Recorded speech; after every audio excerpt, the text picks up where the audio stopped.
Hey guys, in this video, I will show you how to delete Google Gemini chat history. All right, let's begin. First, open your web browser and go to Google.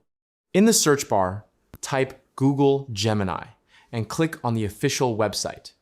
Make sure you are logged into the correct Google account before continuing. Once you're inside Gemini, look at the bottom left corner and click on Settings and Help. This will open a panel where you can manage your account activity. From there, select the Activity option to view your chat history and interactions. Next, scroll down until you find the Delete section. Here, you'll see a list of your previous chats. Each entry has an option to remove it. Click the X button next to any chat you want to delete. A confirmation prompt may appear asking if you're sure.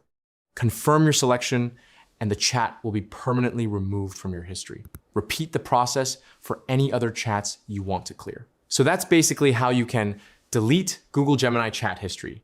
That's it for this video. Thanks.